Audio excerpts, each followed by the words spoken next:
Nous sommes dans le thème de dimanche, comprendre la grâce et la foi. Et on a commencé par la grâce.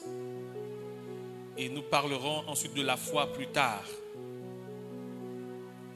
Comprendre la grâce, on a compris que la grâce vient de Dieu et la personne qui est la grâce, c'est Jésus. On a compris que la grâce nous permet de vivre dans l'assurance, car la grâce de Dieu nous garantit la main de Dieu. On a défini que la grâce était l'aide de Dieu qui rend l'homme capable de parvenir au salut. La grâce était l'aide de Dieu qui rend l'homme capable de parvenir au salut. Donc sans l'aide de Dieu, l'homme ne peut rien. On a dit que trouver grâce, c'est recevoir le pardon, remise de peine, de dettes accordées bénévolement. Quand quelqu'un a trouvé grâce, c'est qu'il reçoit le pardon. On a vu que rendre grâce, c'est manifester de la reconnaissance, du remerciement. On a vu que action de grâce, c'est exprimer la gratitude par des actes. La prière, c'est un acte de reconnaissance, de gratitude. Donc trouver grâce auprès de quelqu'un, auprès des yeux aussi, c'est être agréable à la personne. Quand on dit que quelqu'un a trouvé grâce auprès de quelqu'un, c'est que cette personne est appréciée par ce dernier. En fouillant un peu, action de grâce est manifestée 40 fois dans la Bible entière. Précisément 31 fois dans le Nouveau Testament. Et 9 fois dans l'Ancien Testament, dans le Nouveau Testament. Donc 31 fois dans l'Ancien Testament et 9 fois dans le Nouveau Testament. Et ça m'a amené à réfléchir. Quand on parle des actions de grâce, on a dit que action de grâce, c'est manifester de la reconnaissance à Dieu. L'Ancien Testament était l'image de Jésus. Le Nouveau Testament est la personne de Jésus manifestée. Mais on a remarqué, si tu es comme moi, tu peux remarquer que dans l'ère de Jésus, à part Jésus lui-même, il y a eu moins de puissance comme dans l'ère avant Jésus. L'ère avant Jésus, les gens expérimentaient beaucoup la grâce, la manifestation de Dieu. Dans l'ère avant Jésus, on a vu des personnes quasiment à l'image de Dieu. On a vu des personnes qui pouvaient, des gens comme les Moïse. On a vu des prophètes comme des prophètes majeurs comme les Élie. Quelqu'un qui va fermer les Élysées. Des gens qui vont fermer le ciel. On dit que pendant 3 années et demie, Élie a prié, le ciel était fermé, il a parlé, le ciel s'est fermé. On a vu des gens richissimes comme les Abraham, les Isaac, les Jacob. On a vu des géants, des hommes qui ont eu, Dieu a utilisé des gens comme les Gédéon. On a vu des gens comme les David, des gens qui ont expérimenté l'abondance, la richesse comme les Salomon. Mais quand on regarde bien, ces personnes cultivaient plus l'action de grâce que nous, qui avons connu Jésus. Ça m'a fait réfléchir quand même. Et en voyant dans cette observation que ce sont ceux qui pratiquent l'action de grâce qui voient plus Dieu que nous. Nous, dans l'action de Jésus dans nos vies, on a oublié que même Jésus n'a pas dit de ne pas rendre grâce à Dieu. Jésus nous a enseigné en disant par exemple, que rendez continuellement grâce à Dieu. Il nous l'a enseigné, mais dans l'esprit de toutes les grâces là, on a perdu des actions de grâce. Parce qu'on se dit que bon, par Jésus, tout est accompli, donc voilà, plus de force, plus de ceci. Mais regardez bien, l'Ancien Testament, les gens de l'Ancien Testament qui n'ont pas connu Jésus, qui espéraient, on dit que le prophète Ésaïe, en parlant dans Ésaïe 53, on nous dit que c'est quoi, 730 ans avant Jésus, il avait vu Jésus. Et quand il parle de maîtrise de Jésus, il dit par ces maîtrises, nous sommes guéris. Il le dit pas comme si, genre, c'est au futur. Mais pourquoi en fait? Parce que quand on regarde bien, on dit que effectivement, ces gens avaient une culture que nous on a perdue, nous les chrétiens d'aujourd'hui. Je te prends un exemple. David a à cœur de construire le temple de Dieu. Dieu dit à David, non, tu ne peux pas construire le temple, tu as fait trop de guerre, trop de sang coulé entre tes mains. Il dit, mais je suscite dans ta progéniture, ton fils va construire le temple. Mais tu sais, c'est sûr que c'était toi et moi. On a dit, bon, ok, Dieu a dit que ce n'est pas moi, mon fils. Mais on nous dit que David va préparer le matériel pour la construction. L'or, les pierres précieuses, tout ce qu'il avait. Et on dit quoi? On dit à cause de l'attachement à la maison de mon Dieu, je prépare. Donc il a préparé. Quand bien même Dieu avait dit, il n'est pas fait. Mais il dit, oui, je ne veux pas construire. Parce que tu vas ne pas construire, mais tu vas ne pas préparer les éléments. Donc il a préparé les éléments pour donner à son fils. Ils avaient cette promptitude d'obéissance, de reconnaissance. Ils étaient reconnaissants. Ils avaient cette reconnaissance, vraiment. Et c'est pourquoi Dieu pouvait parler avec eux. Dieu avait avec eux cette intimité. Regarde, Dieu dit à Abraham, il dit, bon, regarde, donne-moi ton fils que tu aimes, le seul que tu aimes. Abraham n'a pas fait la discussion avec le Seigneur, comme nous on fait là. Genre Dieu te parle, on vient comme dire, oh oui Seigneur c'est vrai, mais en ce moment c'est serré, en ce moment c'est dur. C'est le seul qu'il avait. Dieu a dit, donne-moi ton unique fils. Genèse chapitre 22, tu vas lire l'histoire. Il dit, donne-moi ton unique fils. Ton unique fils.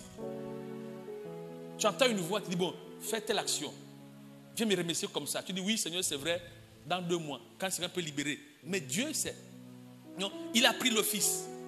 Il est parti à la montagne sans discuter, sans faire des machins. Tel que Dieu a dit qu'il a fait. Au moins il veut le faire. Dieu dit, maintenant je sais que tu me crains. Il dit, Abraham, je le jure par mon nom. Il dit, regarde le ciel.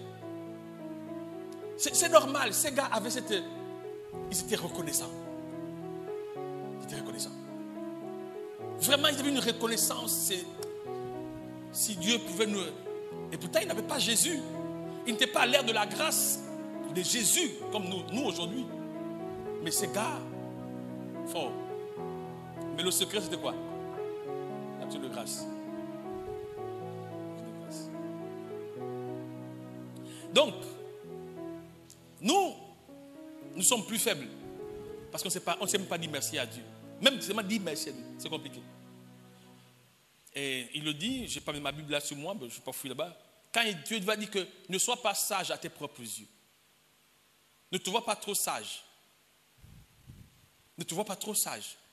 C'est important. Quelqu'un dit Amen. La grâce de Dieu.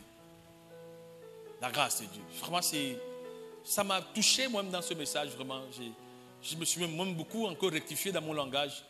Vraiment, c'est la grâce. C'est la grâce.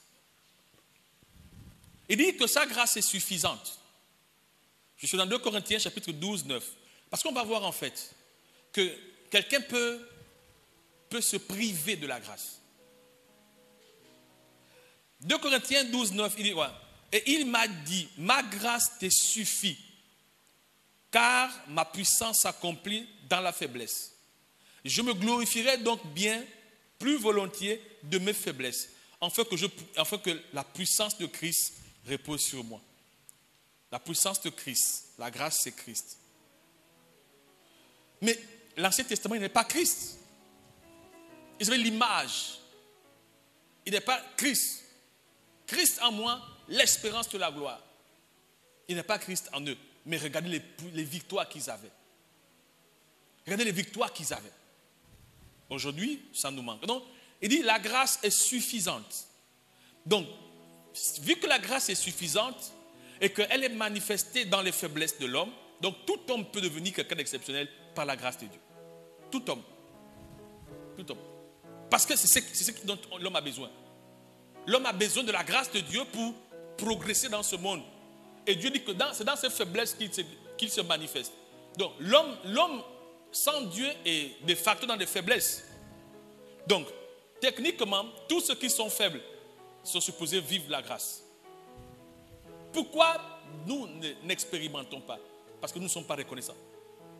On n'a pas un langage de reconnaissance dans la faiblesse. On n'a pas un langage de reconnaissance dans la faiblesse.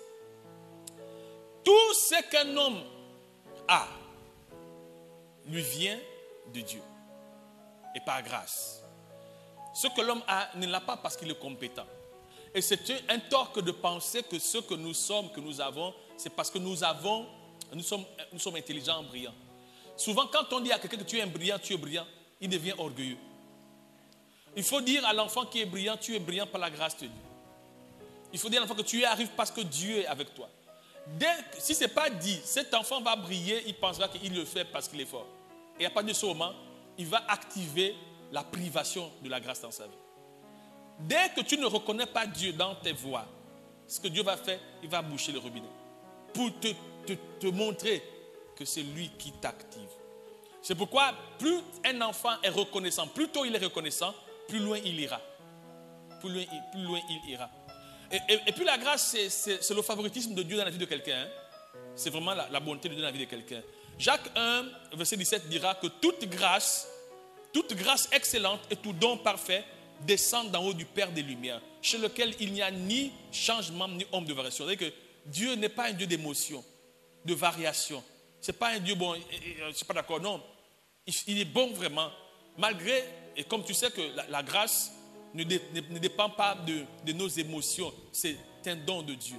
Et j'ai compris qu'en fait, quand on parle même de grâce, elle n'est pas quantifiable, elle n'est pas temporaire, tu ne peux pas la définir, tu ne détiens pas le calendrier. C'est pourquoi je veux parler de la foi et de la grâce. Parce que quand tu es dans la grâce, quand tu opères par la grâce, tu ne sais pas quand Dieu vient, quand ça s'arrête. Tu ne connais pas, tu n'as pas les dates. Tu ne peux pas imposer à Dieu. La grâce, c'est quasiment la discrétion de Dieu. Il fait grâce à qui il veut, selon son bon vouloir, selon sa bonne volonté. Et ceux qui lui sont agréables. Donc Dieu, il fait, c'est un peu, je veux dire que c'est l'exclusivité de Dieu, la grâce. C'est l'exclusivité de Dieu. Ça ne dépend pas d'un homme. Ce n'est pas une affaire de, bon, moi, non. C'est Dieu qui fait grâce. C'est pourquoi tu peux voir un méchant qui se relève. Tu peux voir un méchant qui possède. Il fait grâce. Il fait grâce. C'est pourquoi on ne peut pas définir l'amour de Dieu. Et dans l'amour de Christ en nous, Christ n'est pas mort pour les chrétiens. Il est mort pour l'humanité. Donc, nous sommes chrétiens parce que nous avons accepté. Mais il est aussi mort pour ceux qui ne l'ont pas accepté d'ailleurs. Nous, toi et moi, c'est là qu'on l'a accepté à peine là. Parce qu'avant tout le monde était dans les Madouakas dans le monde. Donc, il est mort aussi pour ceux qui sont encore dans le monde. Un jour, je priais, je disais, je suis sûr que Seigneur, dans les bars, là, il y a des élus là-bas. Je suis sûr que Père, dans des endroits compliqués, il y a des brillants là-bas. Il y a des gens que tu as mis à part. Souviens-toi d'eux. Souviens-toi d'eux. Ne laisse pas le temps avoir raison sur eux. Rattrape-les, Seigneur, pendant qu'il y a encore temps.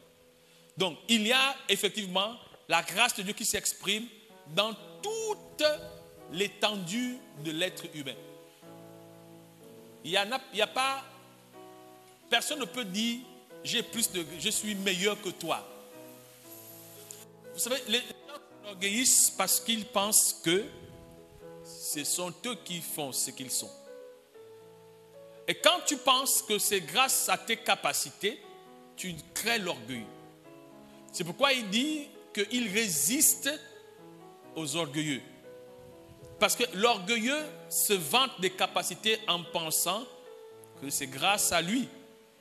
Et l'humble, l'humilité, l'humble, celui qui est humble, il reconnaît qu'il est ce qu'il est par la grâce de Dieu. Cette attitude te permettra d'aller loin parce que Dieu prend soin de ceux qui sont humbles. Ceux qui sont humbles, ce sont ceux qui font la promotion de Dieu dans ce qu'ils ont et dans ce qu'ils sont. Amen. C'est très important. La grâce de Dieu, source de salut pour tous les hommes. Source de salut pour tous les hommes. C'est-à-dire que là où les hommes puisent leur vie, c'est dans la grâce de Dieu. Et qu'un homme qui ne puise pas dans l'eau de Dieu ne peut pas vivre dans ce monde. La grâce de Dieu, il dit dans Tite 2, verset 11 à 12, il dit que car la grâce de Dieu, source de salut pour tous les hommes, a été manifestée. Donc c'est Jésus. Et qu'est-ce qu'elle fait la grâce? Elle nous enseigne. Donc j'ai appris que en fait la grâce enseigne. Ça veut dire que quand tu sais que tu es par Dieu, elle t'apprend à parler. Elle t'apprend à te comporter. Elle t'enseigne à vivre. Donc la grâce enseigne. Mais pour qu'elle t'enseigne, tu dois comprendre. Si tu ne comprends pas, elle ne peut rien faire. Donc elle dit quoi? La grâce nous enseigne à renoncer à l'impiété. L'impiété, c'est le péché. À tout ce qui est impur. Ça veut dire quoi? Dans ce qui est impur, il y a le fait de ne pas se conformer à la parole du Seigneur. Dans tout, hein. Quand tu sais que tu es ce que tu es, même dans ta santé, par la grâce de Dieu, tu comprends aisément que effectivement, tu ne peux pas et tu ne dois pas jouer avec la grâce. Avec la grâce de Dieu, il faut la prendre au sérieux. Donc, ce que j'ai compris par ce verset qui est très puissant et très riche, c'est que la grâce est source d'éducation. Quand quelqu'un comprend la grâce, sa vie subit une véritable transformation. Un comportement se manifeste. Une attitude se manifeste. Un langage se manifeste. Parce qu'en fait, il y a le fait pour toi de reconnaître que Dieu m'a fait grâce d'être en bonne santé. Donc je ne dois pas gaspiller ma santé en prenant ceci, en prenant cela. Je ne dois pas gaspiller. Dieu m'a fait grâce d'avoir un travail. Donc je dois bien me comporter au travail pour ne pas perdre mon travail. Dieu m'a fait grâce d'avoir un mari. Donc je dois bien me comporter dans mon foyer. Je dois faire. En fait, c'est ce que la grâce fait. Quand tu sais que ce que tu as, c'est Dieu qui t'a donné, donc tu te dis, c'est Dieu qui m'a donné. Ce n'est pas ma force qui m'a donné. Tu sais, quand c'est ta force qui t'a donné, tu peux faire ce que tu veux. Mais quand ce n'est pas ta force qui t'a donné, quelqu'un t'a donné, ça t'amène à avoir une meilleure approche dans la chose en question. Quelqu'un voit ce que je dis? Amen. Tu vas changer de manière de faire. Je suis marié par grâce, par conséquent. Ça veut dire, si on renverse, si Dieu ne m'avait pas fait grâce, je ne me marierais pas. Et comme Dieu m'a fait grâce et que je me suis marié, donc qu'est-ce que je dois faire? Je dois prendre soin de mon mari.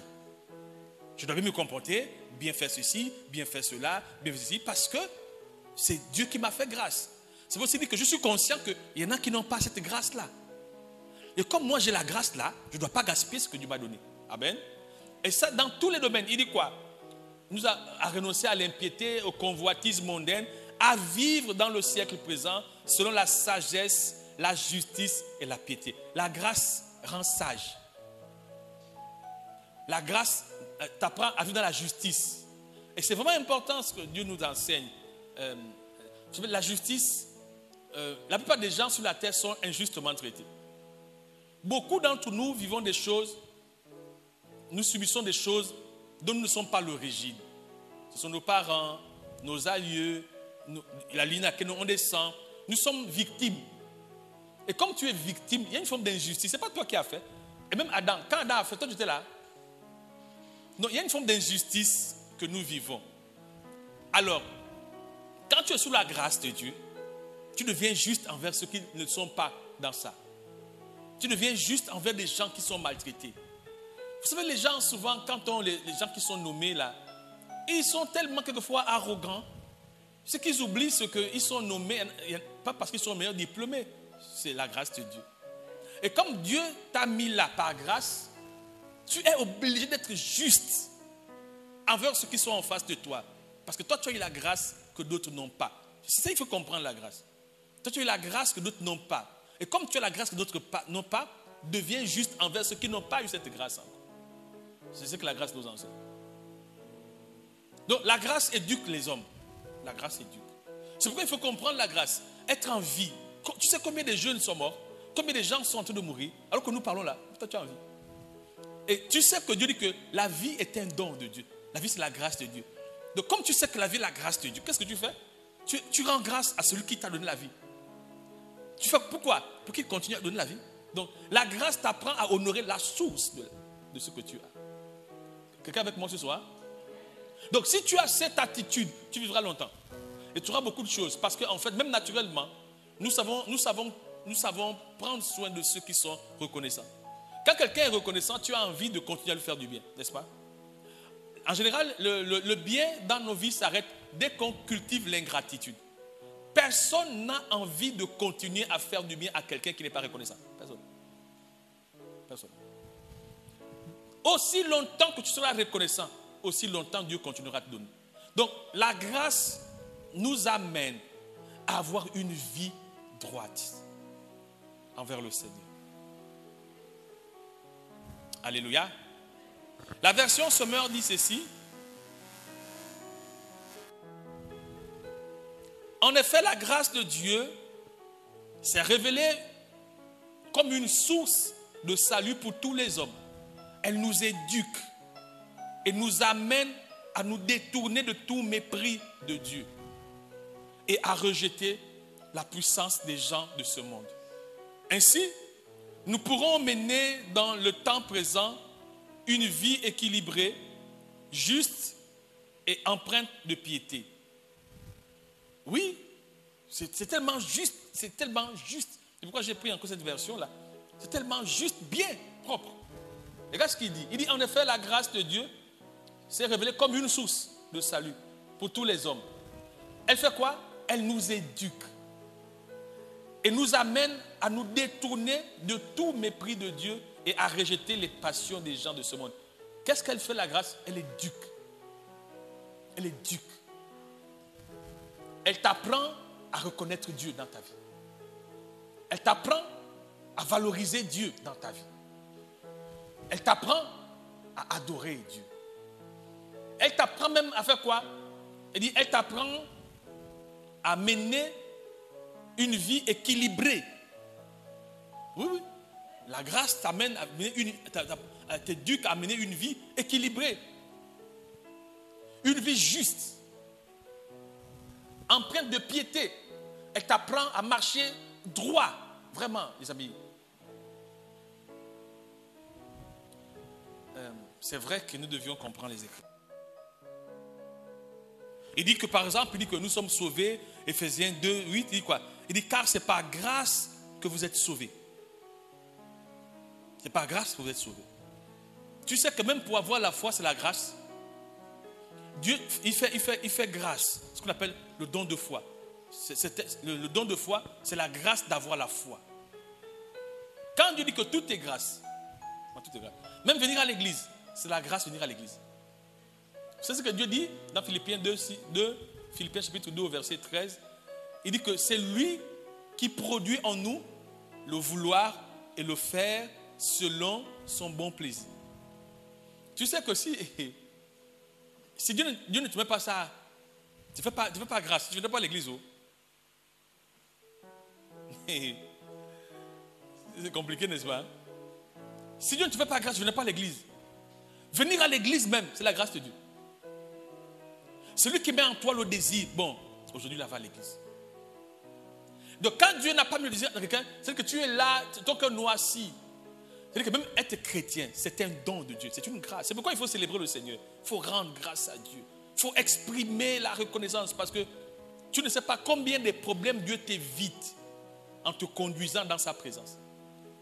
Combien de situations Dieu t'épargne quand il te donne la grâce de venir écouter sa parole. Il dit que sa parole a plus de valeur que l'or et l'argent. Quand tu as le privilège de venir écouter sa parole, c'est une grâce de Dieu. Tu n'as pas idée de ce que la parole de Dieu produit dans ta vie alors que tu es en train de l'écouter. C'est pourquoi il faut avoir un cœur d'enfant. Dis Seigneur, ah mon Dieu, merci Seigneur, merci. Merci Seigneur, merci. On n'a pas idée. Souvent on pense que non, bon, je me suis battu. Moi, évidemment, j'ai appris que on va voir que la grâce, il faut travailler. Dieu dit que travaillez à votre salut. Parce que la grâce, c'est entrer dans la promesse de Dieu. C'est le salut de Christ. La grâce, c'est l'œuvre de Christ dans nos vies. La grâce, c'est l'œuvre de Christ. C'est-à-dire, quand tu es dans la grâce, c'est Christ qui travaille en toi. Donc, je me suis rendu compte, c'est vrai que si tu t'exclus de la grâce, tu es mort. Mais il y en a qui s'en privent, on va voir. Car c'est par la grâce que vous êtes sauvés. Sozo en grec. Nous sommes sauvés. Ce n'est pas grâce. Souvent, oh non, je me bats pour faire ceci. Oui. Mais il faut savoir, c'est Dieu qui te rend capable de te battre. Je lutte, la vie c'est un combat, je lutte. Il faut savoir, c'est Dieu qui te rend capable de lutter. Tout est compliqué, je monte, machin. Il faut savoir que si Dieu t'arrête, tu serais KO depuis longtemps. Tu serais KO depuis longtemps. C'est parce qu'il est avec toi que tu luttes. La grâce, c'est vraiment merveilleux. Rendons grâce à Dieu. Rendons grâce à Dieu. Rendons grâce à Dieu. Rendons grâce à Dieu.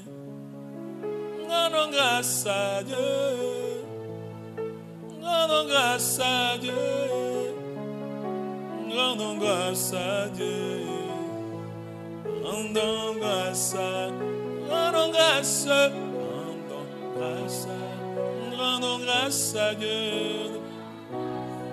Oui, rendons grâce à Dieu. Rendons grâce. Oui, rendons grâce à Dieu. Rendons grâce à Dieu. Et rendons grâce à Dieu.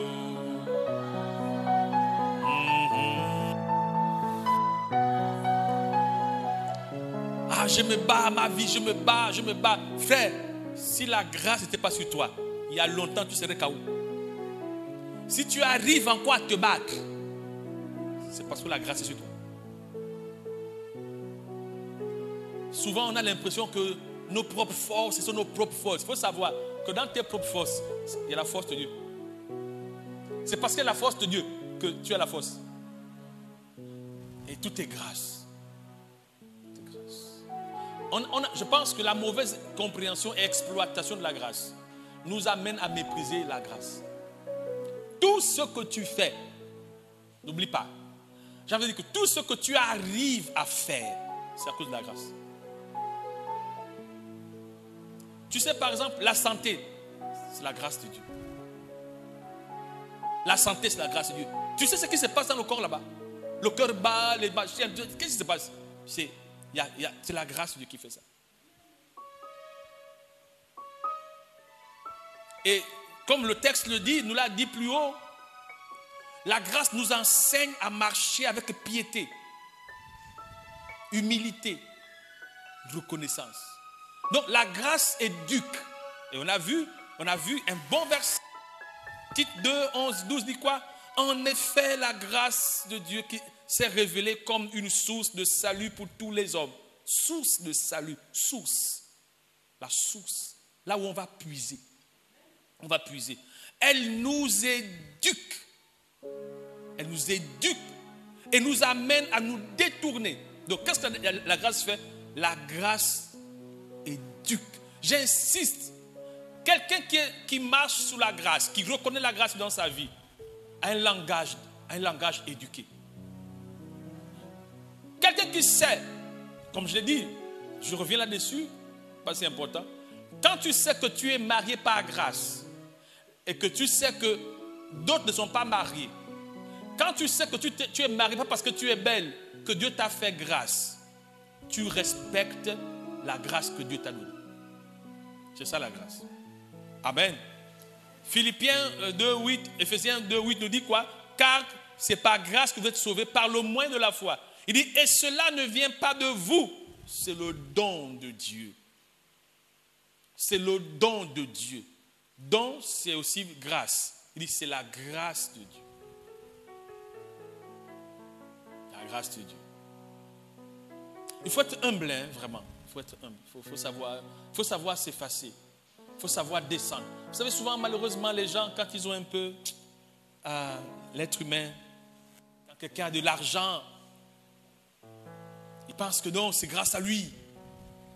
Mais Dieu dit que l'ignorance aussi est un élément qui nous empêche. Et vous savez, quand quelqu'un ne sait pas être humble, hein, ce n'est pas aujourd'hui. Hein, ce qui va se passer, c'est que quand tu prends un fil, le fil est constitué de filaments, des petits fils, des petits fils, des petits fils.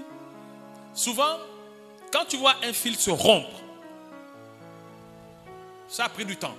C'est que les filaments se sont rompus un à un, jusqu'à ce que tout a lâché. Quand tu ne sais pas rendre grâce, quand tu ne sais pas cultiver la reconnaissance, ce qui se passe dans ta vie, c'est que tu vas couper les filaments, un peu. Oh, c'est grâce à moi. Pas. Oh, machin. Pas. Oh, machin. Pas. L'orgueil. Oh, moi, c'est comme ça. Et puis un jour, paf, tu perds. Mais en fait, tu perds pourquoi? Parce qu'il y a longtemps, tu as cultivé le manque de reconnaissance. Il faut être reconnaissant dans la vie. Gêne-toi pour dormir. Et puis tu te plains. Oh, comment ça, machin? Tu sais combien de gens n'ont pas d'endroit où dormir décemment? Tu as la maison climatisée, la chambre climatisée, tu es assis, tu mets la télécommande, tu as la télévision, et puis tu te plains. Oh Dieu! Si déjà c'est que tu n'es pas capable de reconnaître Dieu, à quoi ça servirait à Dieu de te donner plus? Si avec le peu que tu as, tu ne sais pas dire merci à Dieu. Tu as la voiture garée, tu descends, tu es parti. Il y en a qui rament le matin pour aller au travail. La pluie sur eux, tout sur eux, le soleil sur eux. Mais toi, tu as voiture climatisée, tu pars. Et puis tu pas dit merci à Dieu. Tu sais, les humains, on ne comprend pas comment ils fonctionnent, les humains. Souvent, je dis, il faut rien prendre pour acquis. Parce qu'en fait, rien ne nous appartient. Dieu il nous a juste prêté. Il continue à te donner en fonction de comment tu te comportes. Soyez reconnaissants. Tu as un travail, dis-toi qu'il y a d'autres chômages. Ils ont dit que la fonction publique a enregistré 40 000 dossiers des demandeurs d'emploi. 40 000. Toi, tu as la grâce, tu as l'emploi. Et puis tu ne peux pas dire merci à Dieu. C'est dangereux. Il y a des gens diplômés assis. Même j'en connais. Diplômé assis. Bac plus. Le gars a fait l'UB, il a fini phare. Et toi, tu as la grâce d'avoir un emploi. Comment n'est pas dit merci aussi? Source de salut. Ephésiens 4:8 dit quoi? C'est pourquoi il est dit, étant monté en haut, il a amené des captifs et il a fait des dons aux hommes. Dieu a fait des dons. Les hommes vivent sous les dons de Dieu. Les hommes vivent sous les dons de Dieu. Les hommes vivent sous les dons de Dieu. C'est pourquoi, en ce qui me concerne, je n'ai pas l'impression que j'ai quelque chose. Parce qu'en fait, je n'ai rien. Je n'ai même pas l'impression que j'ai une maison. Ou même que j'ai un véhicule. Je n'ai pas l'impression d'avoir ça. Je te pose une question. Si quelqu'un vient et te dit, par exemple, bon, voici ma voiture, garde-la moi. Tu peux te déplacer, mais garde-la moi. Comment tu fais? Est-ce que dans ton esprit, tu considères que tu as une voiture ou bien tu es juste dans l'esprit comme un gardien? Tu sais que quand il reviendra, il va prendre sa chose. Donc, pour toi, tu l'as avec toi, mais tu n'as pas d'intérêt dessus. Parce que tu te dis, ce n'est pas pour toi. Si tu te comportes comme ça, le juge, il va te dire, bon, attrape-moi telle voiture, attrape-moi telle voiture. Ne prends rien comme pour... Même la vie, la santé. Oh, c'est ma vie, je fais ce que je veux, je pars où je veux. Ah, voilà, je ne suis pas content. Ce n'est pas ta vie. Nous ne sommes que des utilisateurs de la vie. Donc, la grâce doit être prise au sérieux. La grâce enseigne la sagesse. Et quand on lit dans Proverbes chapitre 9, 1, on dit quoi? La sagesse a bâti sa maison. Donc quand quelqu'un vit sous la grâce, il devient sage. À partir de ce moment, il commence à construire des relations. Il construit dans sa vie. Il construit des choses. Construire, c'est faire durer ce que tu manifestes. Par la grâce, quand tu reconnais la grâce, tu deviens sage. Et à partir de ce moment, tu commences à bâtir durablement les choses autour de toi. Les gens, tes relations. Tu sais que par exemple, cette relation, ce n'est pas la grâce de Dieu. Donc, je deviens sage dans ce monde opératoire. Je ne fais plus n'importe comment. Tout ce qui est grâce me conduit dans une sagesse de gestion. Une sagesse d'action. Quelqu'un dit Amen. Quelqu'un dit Amen. La sagesse a bâti, elle a taillé ces 7 colonnes. Oui, la sagesse bâtit. Et Dieu dit quoi? Soyez sages dans vos relations. Vous savez, reconnaissez que les gens qui vous entourent, qui vous font du bien, sont des gens que Dieu ne donne pas grâce. Je crois que vous qui êtes par grâce, vous êtes un don de Dieu pour moi ou pour le ministère. Ça doit m'amener à avoir une relation de sagesse. Je dois être sage avec vous. Mais vous aussi, vous devez savoir que avoir un pasteur, c'est un don de Dieu. Donc vous devez aussi être sage envers moi. Ça crée quoi? Une relation de sagesse. Quand on a une relation de sagesse, ça évite les frustrations. La sagesse permet d'avoir, on dit quoi? Les feux rouges. Si nous savons que Dieu est un Dieu pour nous et un bon Dieu et qui nous fait grâce, ça nous amène à avoir, on dit quoi? Un comportement équilibré vis-à-vis de notre Dieu. Donc quand tu comprends ce que Dieu fait pour toi, ça t'amène à être sage vis-à-vis de Dieu. Quand tu sais ce que l'homme fait pour toi, normalement, ça t'amène à être sage vis-à-vis de lui. Donc une relation plus durable. Donc tu bâtis une relation plus durable. Quelqu'un comprend ce que je dis? Ça va? Ok, soyez bénis. Amen. Alors, la grâce assiste notre travail. Si je travaille bien, c'est parce que la grâce assiste mon travail. Dieu dit, Philippiens 2:12, ainsi, bien-aimés, comme vous l'avez toujours obéi, travaillez à votre salut avec crainte et tremblement. Il dit, travaillez à votre salut. Comment j'ai compris? En fait, le salut nous donne du travail. Je m'explique. Et là, il faut me suivre vraiment attentivement. Le salut nous donne du travail. Ça veut dire que, vu qu'elle t'éduque, elle t'apprend à faire les choses bien. Quand il dit que travaille votre salut avec crainte et tremblement, ça veut dire que, en fait, vu que nous sommes sauvés par grâce, et que le salut, c'est l'œuvre de Christ, l'œuvre de Christ nous impose un investissement. Ce que Christ a acquis sur la croix pour toi et moi t'impose un travail dans ce sens que pour entrer dans, ou pour garder ou pour manifester que Dieu a eu sur toi, tu dois t'investir. Cet investissement, c'est un travail. Par exemple, on sait que sur la croix, Christ nous a racheté de la malédiction. N'est-ce pas? De mort à la vie, de pauvreté à la richesse. Donc le salut, c'est un ensemble de bénédictions que Christ a acquises. Et nous rentrons dans ce salut par la grâce. La grâce nous enseigne à prendre au sérieux l'œuvre de Christ sur la croix. Ça veut dire que le travail que j'ai eu par grâce, qui vient de Christ, en d'autres termes, c'est parce que Christ est mort sur la croix que je travaille. Ça veut dire que ça m'impose à moi d'avoir une reconnaissance dans ce travail. Ça veut dire quoi? Je dois m'appliquer dans mon travail parce que ce travail, je l'ai eu grâce à Christ. C'est comme quand tu trouves du travail à quelqu'un. Tu dis, il faut bien travailler là-bas parce que je connais ton chef. Normalement, quand tu es quelqu'un de conscient, tu vas bien travailler pour que celui qui t'a amené dans ce travail-là puisse avoir un bon témoignage de toi. Si tu travailles mal, qu'est-ce que tu fais? Tu vas gaspiller la relation de celui qui t'a amené avec ton chef. Donc, parce que tu ne veux pas être une source à scandale, qu'est-ce que tu fais? Tu travailles bien pour que ton témoignage soit bien. Et quand on parlerait de toi, on dit, il va dire, oh ben, l'homme que tu m'as amené là, celui qui travaille là, la femme que tu as amené là, non, il travaille bien, vraiment, je suis content. Donc, nous travaillons avec crainte et tremblement pour honorer Dieu. Ce qui se passe, c'est quoi?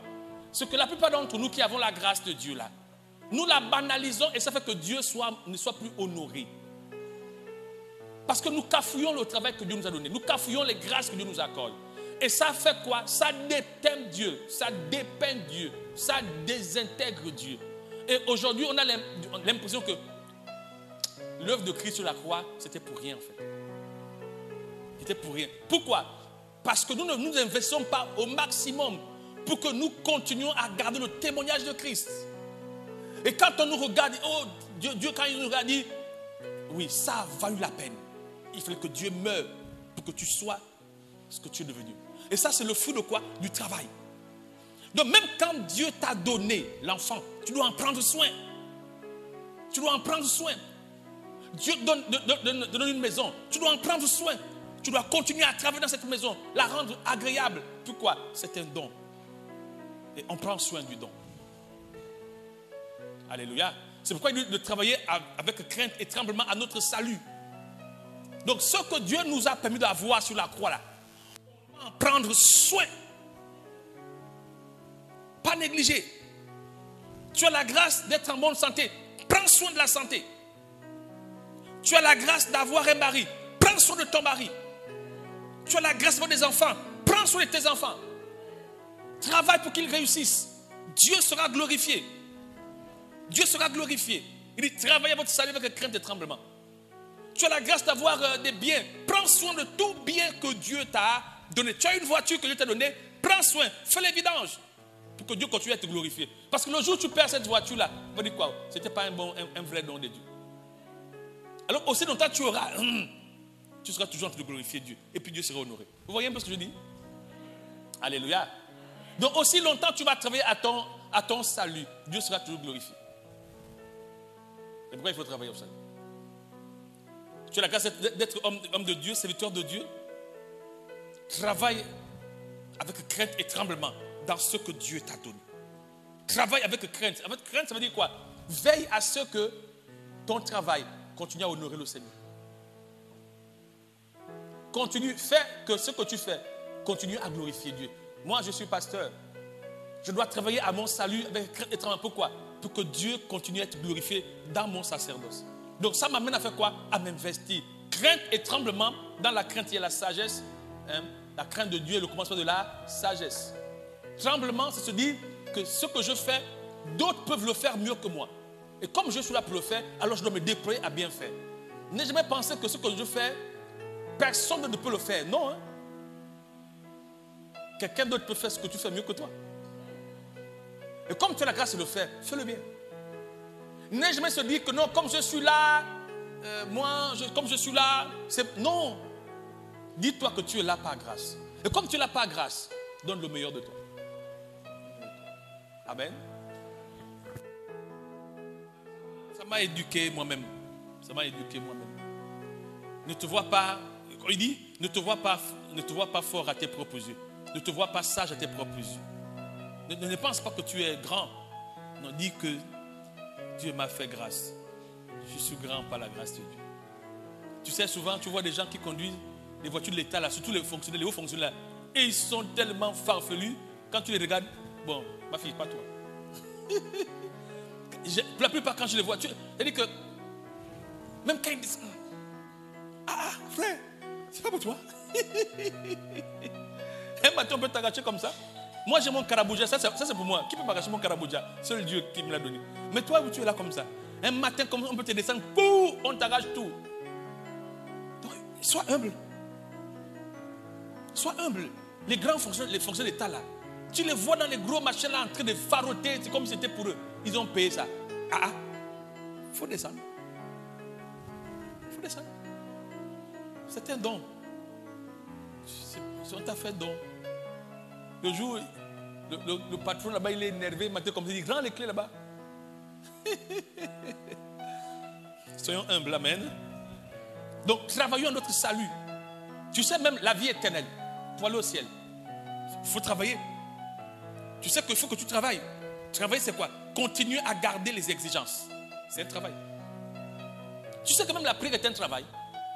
C'est un travail. Donc, tu dois continuer à travailler si tu veux vraiment aller au ciel. Tu dois continuer à t'investir. C'est un travail. Venir à l'église, même, c'est un travail. L'avantage dans tout ça, c'est que c'est grâce à Dieu.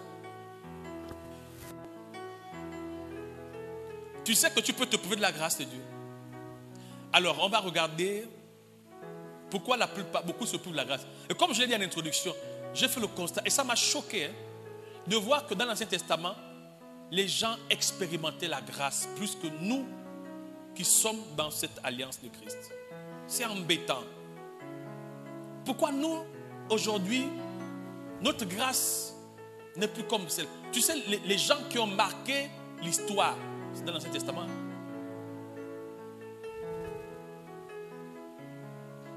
Dans l'Ancien Testament, on a les plus riches du monde.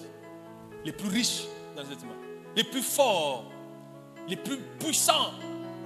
Aujourd'hui, là, qui peut fendre encore la mer? Bon, pas personne. Toi, tu peux y arriver. Amen. Oui, tu peux y arriver par la grâce de Dieu. Amen. On a vu des prophètes, quelqu'un ferme le ciel, il dit, pas de pluie pendant 3 heures et demie. Foup, la pluie s'arrête. Les gens sont morts. La famine, la galère. Quelqu'un a fermé. Quelqu'un a fermé. On dit que dans, je pense, Jacques, Élie était un homme de la même nature que nous. Des gars qui ont parlé. Mais ces gars, ils ont exprimé la grâce. Ils ont exprimé la grâce. C'est pourquoi tu vas voir que dans l'étude là, tu vas regarder, tu vois que 40 fois, dans les 40 fois l'action de grâce est manifestée, 31 fois vient de l'Ancien Testament. 9 fois seulement. 9 fois, même pas la moitié. C'est-à-dire que nous sommes une génération ingrate. Les plus ingrats là, c'est nous. Qui avons Jésus là. C'est nous. Donc, il dit dans Hébreux chapitre 12, 15. Hébreux chapitre 12, verset 15. Il dit, veillez à ce que nul ne se prive de la grâce de Dieu. À ce qu'aucune racine d'amertume poussant des rejetons ne produise du trouble et que plusieurs n'en soient infectés.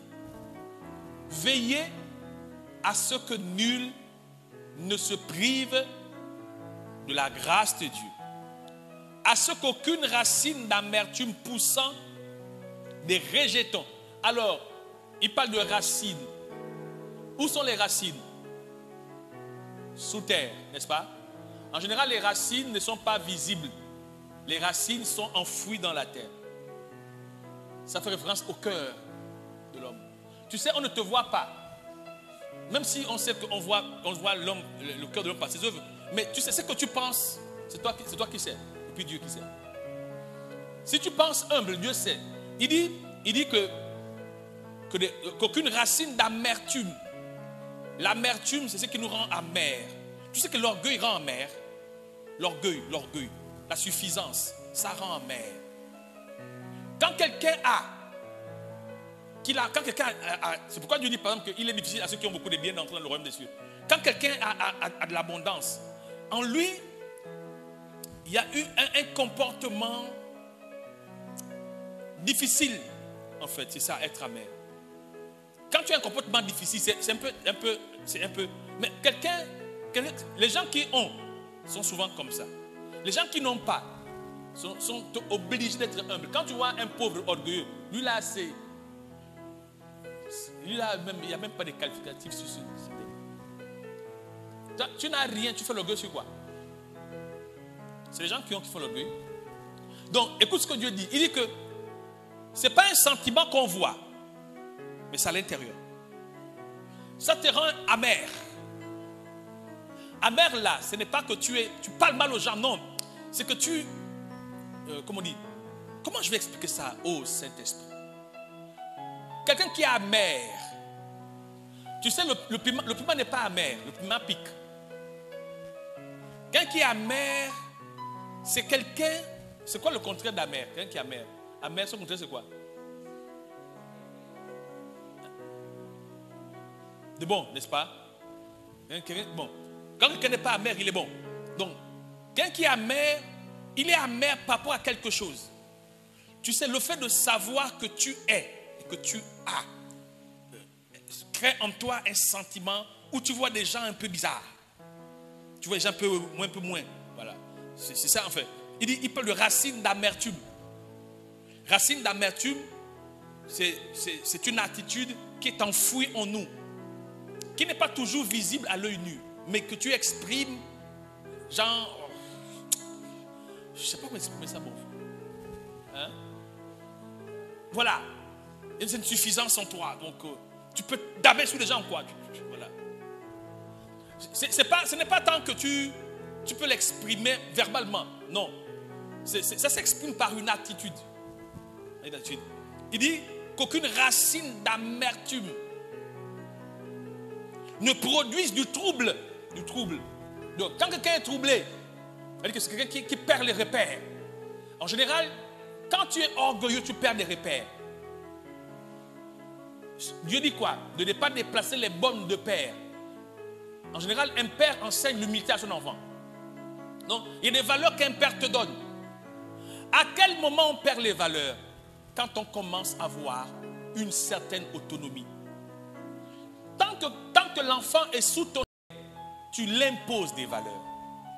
Dès qu'il quitte ton autorité, parce que même l'éducation de ton enfant, ou l'éducation que tu donnes à ton enfant, tu ne sauras pas si ton enfant a été bien éduqué avant qu'il quitte ta maison, véritablement.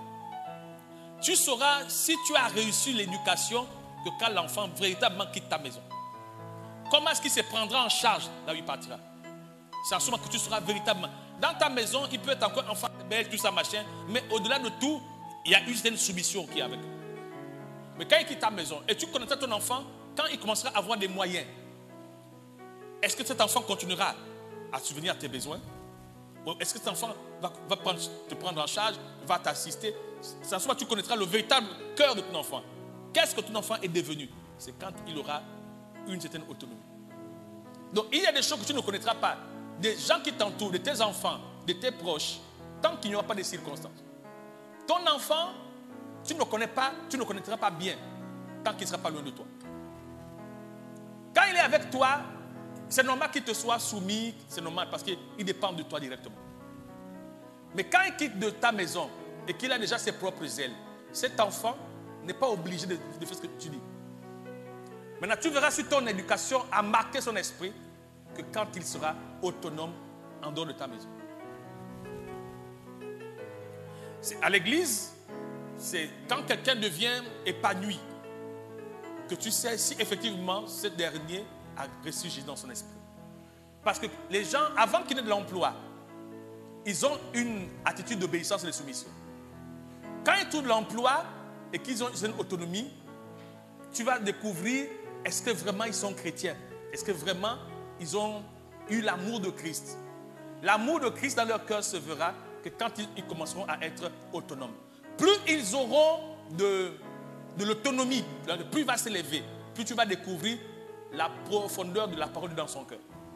Donc, c'est quand quelqu'un a des ailes pour s'envoler que tu découvres vraiment ce qu'il est dans ce que tu l'as enseigné. Et moi, j'ai compris, tout homme, quand tu t'élèves en grâce, tu perds en humilité si tu ne veilles pas sur toi. C'est un peu la nature humaine. Dès que tu sens que tu peux faire ce que tu veux, tu as l'impression de t'en foutre des gens sur qui tu t'es soumis, ou bien qui avaient de l'influence sur toi. C'est pourquoi vous allez voir, par exemple, des gens, dès qu'ils trouvent du travail, les conflits commencent à naître. Il y a des bons maris, et des bons maris, des bonnes femmes. Des bons maris, il est un bon mari quand il n'a pas continué du travail. Dès qu'il trouve du travail, il devient un mari qui commence à chercher le go à gauche, le go à droite. Donc, tu ne connaîtras pas ton mari vraiment, tant qu'il n'aura pas beaucoup d'argent. Oui.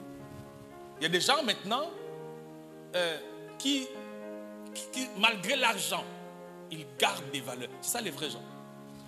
Quelquefois, Dieu nous essaie. Tu sais, Dieu nous essaie. Il donne beaucoup et puis voit comment tu fais. Beaucoup de personnes, quand ils montent en grâce, ils perdent l'obéissance. Ils perdent la crainte de Dieu. L'argent leur donne une assurance. L'argent leur donne une certaine assurance.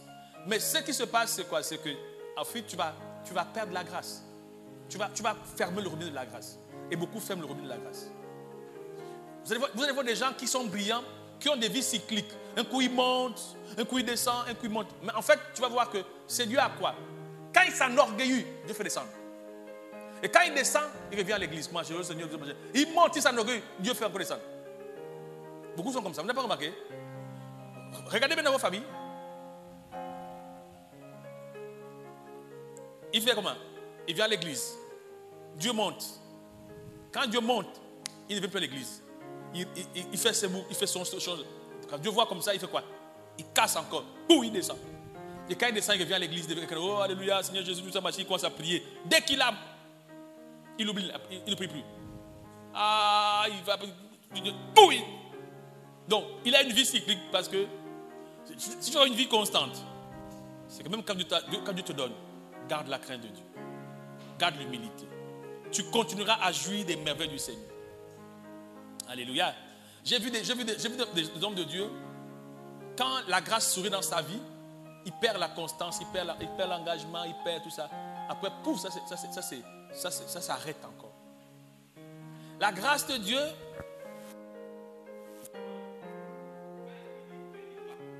il dit veillez à ce que nul ne se prive. Et il dit et plusieurs n'en soient infectés. Donc il dit quoi? Il dit que on est privé de la grâce de Dieu à cause de l'amertume qui pousse dans notre cœur. Cette amertume-là, il dit, fait pousser quoi? Des rejetons et produisent du trouble.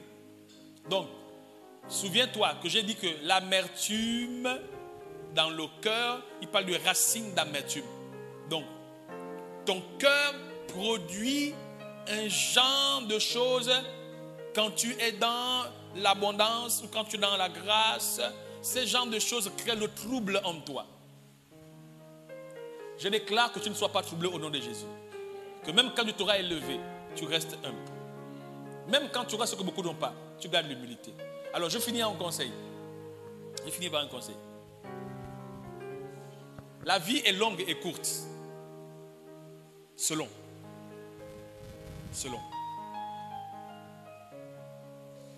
Tu sais que vieillir devient un exploit. Mais la vieillesse est un don de Dieu. C'est une grâce. Vieillir. Et respecter les gens, ou si vous voulez, honorer des gens qui ont ce que vous n'avez pas. Aujourd'hui, j'ai remarqué que notre génération, on vit moins longtemps que nos parents. Nous, on a une forte connaissance, mais on a moins d'expérience. On a une forte connaissance. On connaît beaucoup de choses du Seigneur, mais on ne fait pas grand-chose de ce qu'on connaît. Et la grâce manque dans la bouche, dans la vie des chrétiens. La grâce manque. La grâce manque. On ne sert pas Dieu. Vous savez, même si on est un peu malin, un peu intelligent, servons Dieu pour se protéger. Sers Dieu pour te protéger. Parce que Dieu prend soin de ceux qui le servent. Dans Ésaïe, je pense 23, 25 ou 25, 23, 25, il dit quoi? Vous servirez l'Éternel votre Dieu, il bénira vos pains et vos eaux. Il dit quoi? Il dit et j'éloignerai la maladie du milieu de vous. Donc, dans le service, tu es béni et tu es protégé. Donc, si tu ne sers pas Dieu, tu es exposé. Il faut servir le Seigneur. Maintenant, il y a le fait de servir Dieu parce que tu veux la protection. Mais il y a aussi le fait de servir Dieu par reconnaissance. Tu dis à Dieu, Seigneur, pourquoi ne pas te servir? Regarde ce que tu as fait de moi. Si je ne t'avais pas, tu ne m'avais pas rencontré, qu'est-ce que je serais devenu aujourd'hui? Donc, je reconnais ce que Christ a fait dans ma vie. Et à cause de ça, je me mets à son service. Et tu n'attends pas de Dieu quelque chose, mais tu sers parce que tu es reconnaissant de ce qu'il a fait dans ta vie.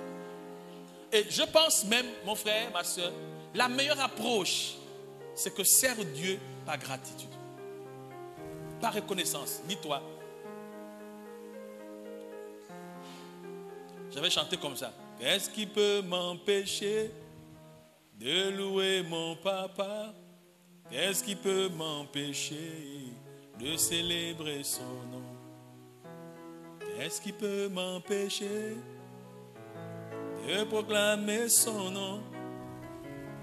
Qu'est-ce qui peut m'empêcher? En fait, la reconnaissance. La reconnaissance. Tu sais, même quand tu es dans une situation difficile, il faut reconnaître le Seigneur. Et puis, je le dis, hein, c'est pas facile, hein, mon frère. Tu sais comment Dieu éprouve ton cœur? Il te crée un désert. Tu m'as dit, c'est pas possible, Dieu m'a abandonné tout ça. Alors qu'il a fait ça, juste pour voir comment tu vas parler. C'est pourquoi Paul dit, rendez continuellement grâce à Dieu en toutes choses, car c'est à votre égard faut pas dire merci quand ça va. Il faut dire à Dieu merci, même quand ça ne va pas. Beaucoup plus même quand ça ne va pas. Beaucoup plus. Souvent quand ça ne va pas, on est contre, on est fâché. Quand ça va, on oublie. Non. Quand ça ne va pas, il faut dire merci à Dieu. C'est pas facile, hein? Il faut dire merci à Dieu. On acclame le Seigneur encore ce soir. Qu'est-ce qui peut m'empêcher de louer mon papa? Qu'est-ce qui peut m'empêcher de célébrer son nom? Je suis libre, tellement libre. Qu'est-ce qui peut m'empêcher de louer mon papa? Qu'est-ce qui peut... Il y a une question, on va déclôturer. Do you have any question? Everything's fine. C'est bon? Pas de question. Oui, on va dire. Tu vas prier pour ton cœur ce soir. Tu vas dire, Seigneur, vraiment aide-moi à avoir un bon cœur. Aide-moi à avoir un bon cœur. Aide-moi à savoir te rendre grâce. Te dire merci. Merci pour ce que je suis, ce que j'ai. Tu m'as béni, Seigneur. Ce que j'ai, beaucoup ne l'ont pas. Ce que je suis, beaucoup ne le sont pas. Père, apprends-moi à te dire merci. Apprends-moi à t'exprimer ma reconnaissance. D'avoir des enfants, une épouse, d'avoir une maison, d'avoir la santé, d'avoir ce que je... Seigneur, c'est mon histoire. Je suis ce que je suis par ta grâce. Je suis ce que je suis par la grâce de Dieu. Seigneur, je t'en supplie. Vraiment, fais-moi grâce. Alors parle à ton Dieu, parle à ton Dieu. Seigneur, fais-moi grâce. Fais-moi grâce. Fais-moi grâce. Fais-moi grâce. Donne-moi de m'exprimer dans la grâce, dans la reconnaissance. Donne-moi de ne pas être exigeant envers ceux qui ne sont pas comme moi. Donne-moi de ne pas être exigeant envers ceux qui n'ont pas ce que moi j'ai. Seigneur, je suis favorisé par toi. Ce que j'ai ne vient pas de mes capacités, mais vient de toi. Je suis favorisé par toi. Donne-moi de reconnaître la grâce qui coule abondamment dans la vie que je suis. Donne-moi de reconnaître ta grâce, d'avoir de quoi manger, d'avoir de quoi m'habiller. Donne-moi d'être reconnaissant. Seigneur, je t'en prie. Donne-moi de reconnaître l'œuvre de Christ, de reconnaître la grâce, la miséricorde, le pardon. Quand on marche sous la grâce, le pardon devient notre partage. On s'est pardonné, on s'est pardonné, on s'est aimé, on sait faire du bien. Parce que la grâce nous éduque à marcher dans la sagesse, dans la piété. Père, Seigneur, aide-nous. Aide-nous, Seigneur. La grâce, venir à l'église. Venir à l'église, c'est un don, c'est une grâce. Avoir des frères et sœurs en Christ, c'est une grâce. Avoir un pasteur, une mère spirituelle, un père spirituel, c'est une grâce. Une grâce d'avoir quelqu'un qui nous dise la vérité, qui nous enseigne la vérité. C'est une grâce. Avoir et appartenir à une église, c'est une grâce. Appartenir à une famille chrétienne, c'est une grâce. Fais-moi grâce. Donne-moi de reconnaître le privilège que j'ai d'être entouré de bonnes personnes. Donne-moi de reconnaître que je suis sous ta grâce et que ta grâce coule dans nos vies, dans cette église. Seigneur, fais-nous grâce. Fais-nous grâce. Seigneur, il ne sera pas évident d'apprécier la grâce quand nous méprisons la source de la grâce. Tu as dit que la grâce est une source de salut pour tous les hommes. Seigneur, je ne peux pas apprécier ce que tu me donnes si je te méprise, toi qui me donnes. Je ne peux pas apprécier, manifester ce que tu me donnes si toi qui me le donnes, tu n'es pas mis à la place où il le faut. Donne-moi d'apprécier, de t'apprécier, d'être reconnaissant vis-à-vis de toi, vis-à-vis de toi. Merci Seigneur Jésus. Père, vois cette église, Seigneur, étends ta main, Seigneur, et manifeste ton règne, Seigneur. Tu nous as parlé de la grâce, donne-nous d'être reconnaissants. Dans le nom de Jésus, ainsi prié, et nous disons 3 fois Amen par grâce. Amen, Amen, Amen. On acclame le Seigneur Jésus.